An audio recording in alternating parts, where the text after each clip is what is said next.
Hello friends, કેમ છો?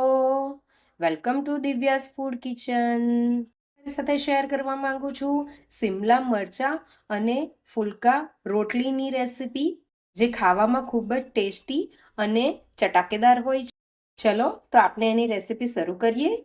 અહીંયા મેં 2 મીડિયમ સાઇઝના ટામેટાં લીધા છે, મીડિયમ સાઇઝનો એક કાંદો લીધો છે અને 2 મોટી સાઇઝના શિમલા લીધા છે.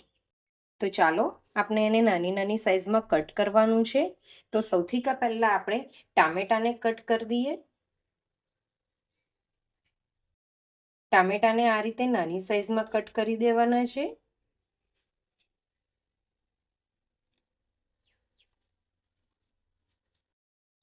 આ રીતે ટામેટાને નાની સાઈઝમાં કટ કરી દેવાના છે.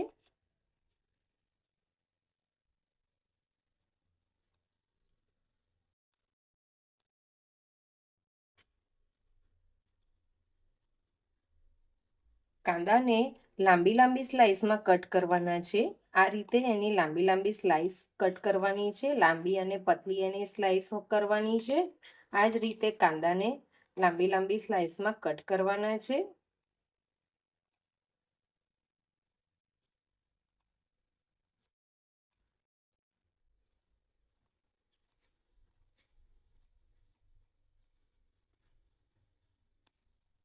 આ જ રીતે શિમલા મરચાંની પણ લાંબી લાંબી સ્લાઇસ કરવાની છે.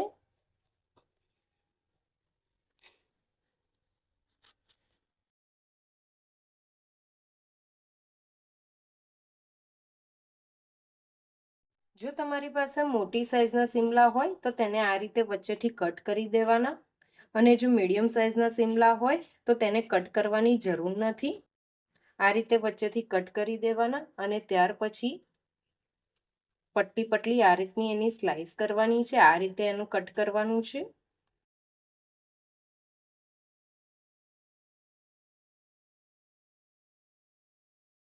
આ રીતે બંને શિમલાને કટ કરી દેવાના છે.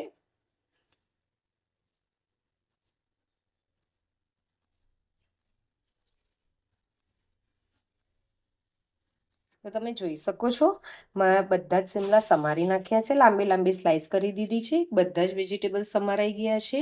તો આપણે હવે એક મસાલો કરવાનો છે. તો આપણે મસાલો કરવાનું શરૂ કરીએ. તો સૌથી પહેલા અહીંયા મેં એક પેણી લઈ લીધી છે. એની અંદર 1/4 વાટકી મેં સિંગદાણા લીધા છે.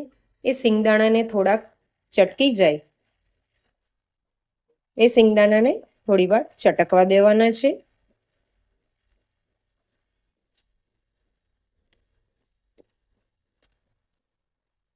જ્યારે આપણા સિંગદાણા આ રીતે ચટકી જાય ત્યારે એની અંદર 1/4 વાટકી સૂકું નારિયેળ નાખવાનું છે. સૂકું કોપરું નાખવાનું છે. સૂકું કોપરું નાખ્યા પછી આપણે જે 4-5 કળીઓ જે મેં લસણની લીધી હતી એ લસણની 4-5 કળીઓ એડ કરવાની છે. ત્યાર પછી તેની અંદર 2 ચમચી તલ એડ કરું છું. ત્યાર પછી તેની અંદર 2 ચમચી જીરું એડ કરું છું.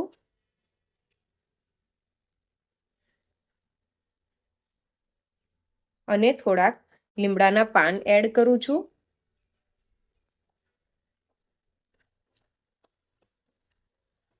આ બધાને થોડીવાર માટે આપણે ધીમા ગેસની ઉપર રોસ્ટ કરી દેવાના છે.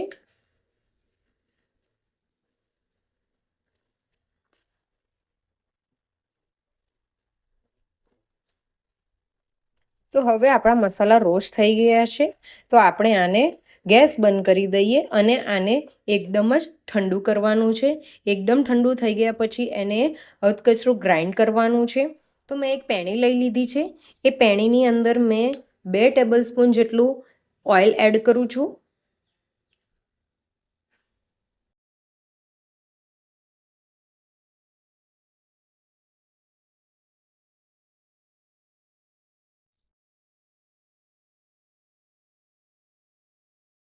ઓઇલ ગરમ થાય એટલે તેની અંદર 1 ચમચી રાઈ એડ કરું છું.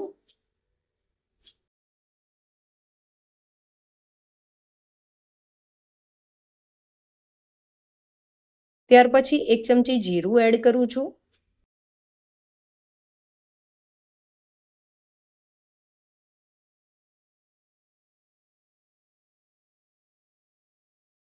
અડધી ચમચી હિંગ એડ કરું છું.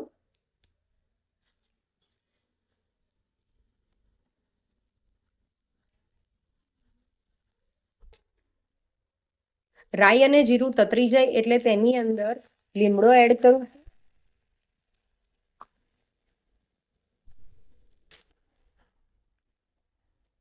ત્યાર પછી આપણે જે કાંદાની લાંબી લાંબી સ્લાઇસ કરી હતી તે એડ કરું છું.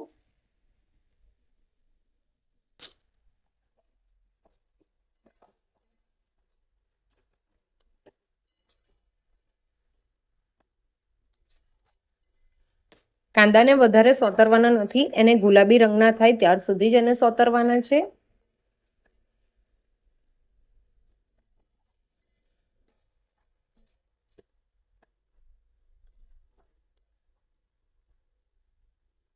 તો આપણો કાંદો હવે સોતરાઈ ગયો છે, તો એની અંદર હું મસાલા કરું છું.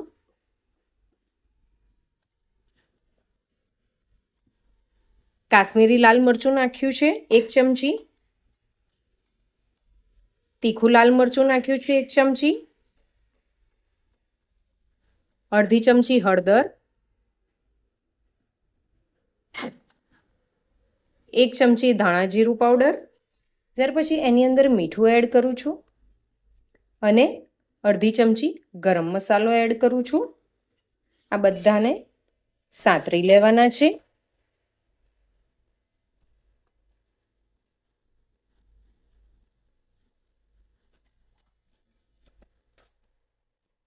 મસાલા સતરાઈ જાય એટલે આપણે જે ટામેટું લીધું હતું, કટ કરેલું હતું, એ ટામેટું એડ કરવાનું છે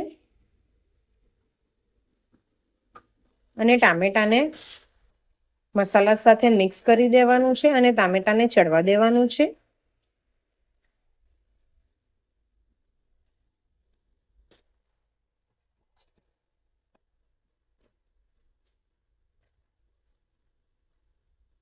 આપણા ટામેટા પણ ચડી ગયા છે, તમે જોઈ શકો છો સાઈડથી તેલ છૂટું પડી ગયું છે. હવે આપણે તેની અંદર જે શિમલા મરચાંની જે સ્લાઇસો કરી હતી એ સ્લાઇસો એડ કરી દેવાની છે.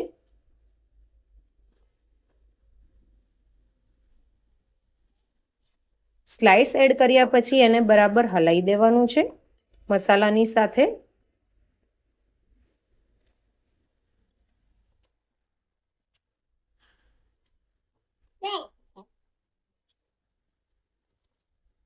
શિમલા મરચાંને બરાબર મસાલા સાથે હલાવીને ત્યાર પછી તેને 4-5 મિનિટ સુધી ચડવા દેવાના છે.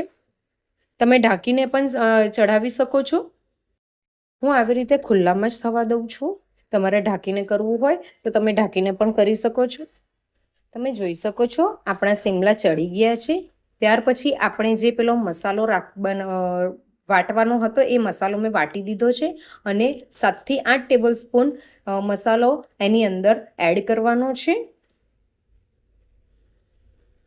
આ મસાલાને તમે રેફ્રિજરેટરની અંદર 1 મહિના સુધી સ્ટોર કરીને મૂકી શકો છો અને તમે જ્યારે બી તમને શાક બનાવો ત્યારે તેની અંદર તમે આ મસાલો એડ કરી શકો છો અને તમે તમારું શાક એકદમ ટેસ્ટી એવું બનાવી શકો છો.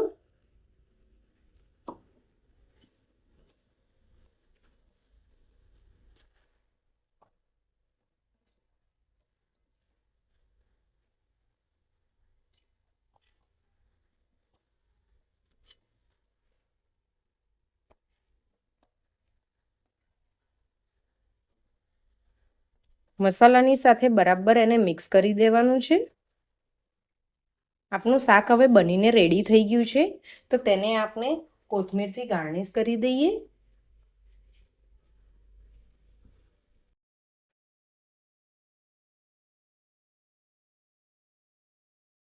તો હવે આપણે ફુલકા રોટલી બનાવવા માટે લોટ રેડી કરી દઈએ. અહીંયા મેં 2 વાટકી ઘઉંનો ઝીણો લોટ લીધો છે અને એની અંદર હું 1 ચમચી મીઠું એડ કરું છું, 2 ચમચી તેલ એડ કરું છું.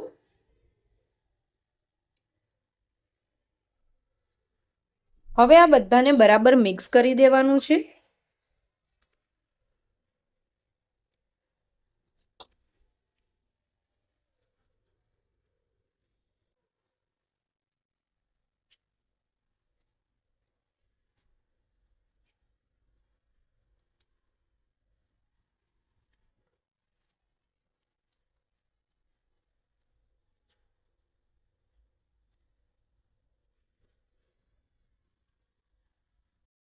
બધું બરાબર મિક્સ થઈ ગયા પછી એની અંદર હું એક વાટકી જેટલું પાણી એડ કરું છું. પાણીને થોડું થોડું એડ કરવાનું છે, વધારે એડ કરવાનું નથી.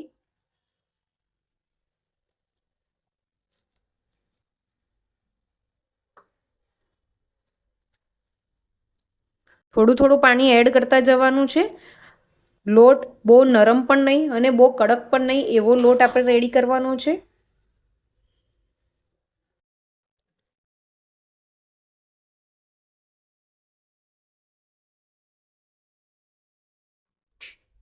તો આપનો લોટ બંધાઈને રેડી થઈ ગયો છે.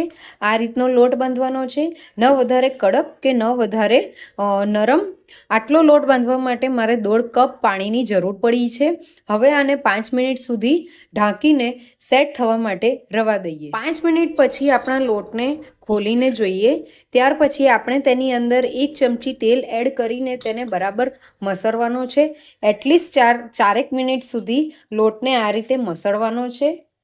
તમે જેટલો લોટને મસળશો તેટલો જ આપણી રોટલી સોફ્ટ અને સોફ્ટ બનશે અને ફૂલશે પણ.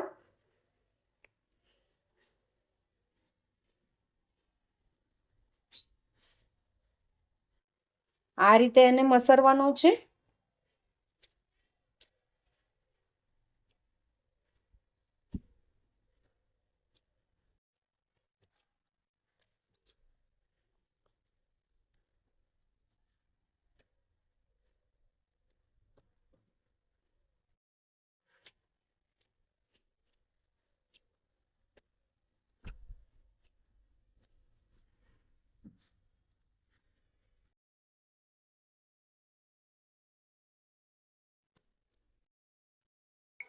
લોટ કેવો મસ્ત સોફ્ટ થઈ ગયો છે. રોટલી વણવા માટે મેં અહીંયા ઘઉંનો કોરો લોટ લીધો છે. આ રીતે રોટલા નાના નાના લોયા કરવાના છે, આ રીતના. અને તેને કોરા લોટની અંદર નાખીને એને વણવાની છે. પતલી પતલી રોટલીઓ વણવાની છે.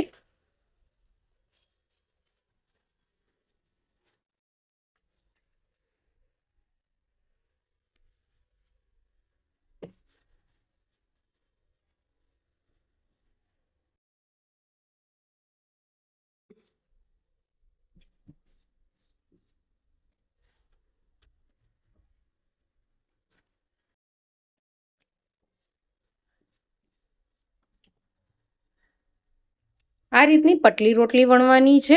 આ બાજુ મેં તવો ગરમ કરવા મૂકી દીધો હતો. તો આપણે જે રોટલી વણી હતી એ રોટલીને આની ઉપર નાખી દઉં છું.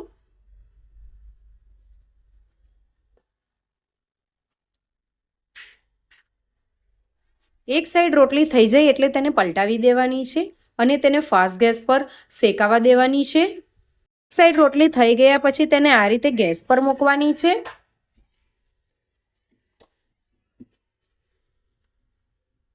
એ જ રીતે હું બીજી રોટલી પણ વણી લઉં છું.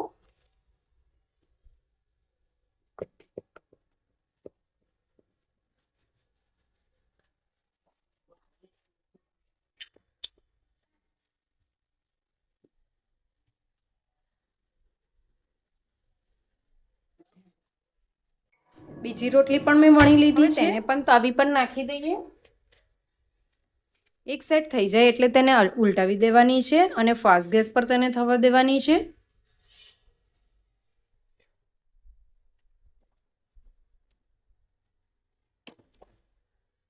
આપણી ફુલકા રોટલી એકદમ જ ફૂલીને રેડી થઈ છે અને તે એકદમ જ સોફ્ટ છે.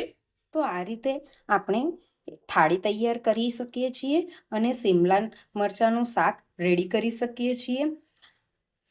અને સાથે ઉપરથી કોથમીર એડ કરી દેવાની. કોથમીર એડ કરી દેવાની, કાંદા મૂકી દેવાના અને 3 જે આપણે ફુલકા રોટલી બનાવી હતી તે અને પાપડ કરીને એક થાળી તૈયાર કરી છે. તમને મારી આજની આ રેસિપી કેવી લાગી એ મને કમેન્ટ કરીને જરૂર કહેજો. આજની મારી આ રેસિપી તમને ગમી હોય તો મારી રેસિપીને શેર કરો, લાઈક કરો અને કમેન્ટ કરવાનું ન ભૂલશો. જો તમે મારી ચેનલને સબસ્ક્રાઈબ ન કરી હોય તો ચેનલને સબસ્ક્રાઈબ કરો અને બાજુમાં આપેલા બેલ આઇકનને દબાવો કે જેથી તમને મારી નવી નવી રેસિપી સૌથી પહેલાં પહોંચે. Thank you for watching. Bye bye.